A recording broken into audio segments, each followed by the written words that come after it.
राम मिथिलाचार्य गीत लेके आई हूँ। आप सबको जरूर पसंद आएगा। लाइक, सब्सक्राइब, शेयर, कमेंट प्लीज़ जरूर करिएगा। मेरा गाना कैसे लगा? दिल वाले गैला राजा बोतल में भरी के, दिल वाले गैला राजा बोतल में भरी के,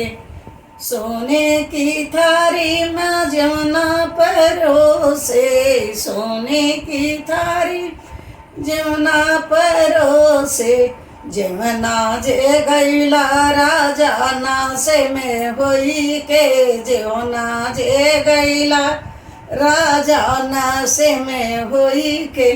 दिल वाले गैला राजा बोतल में भरी के, दिल वाले गैला राजा बोतल में भरी के, झजरे गेड़ुआ गंगा जले पानी, झजरे गेड़ुआ गंगा जले पानी, गेड़ुआ घुट गैला राजा नासे में होई के, गेड़ुआ घुट गैला राजा नासे में होई के,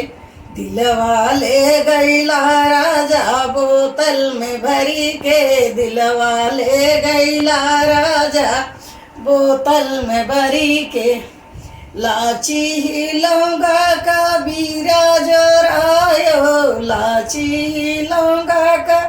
बीरा जोराये, बीरवा कुछ गैला राजा नासे में होई के, बीरवा कुछ गैला राजा नासे में होई के, दिल वाले गैला राजा बोतल में भरी के, दिल वाले गैला राजा बोतल में भरी के, फूला हजारी का सेज लगायो, फूला हजारी का सेज लगायो, सजिया सो गैला राजा नासे में होई के, सजिया सुति गैला राजा नासे में होई के, दिल वाले गैला राजा बोतल में भरी के, दिल वाले गैला राजा बोतल में भरी के।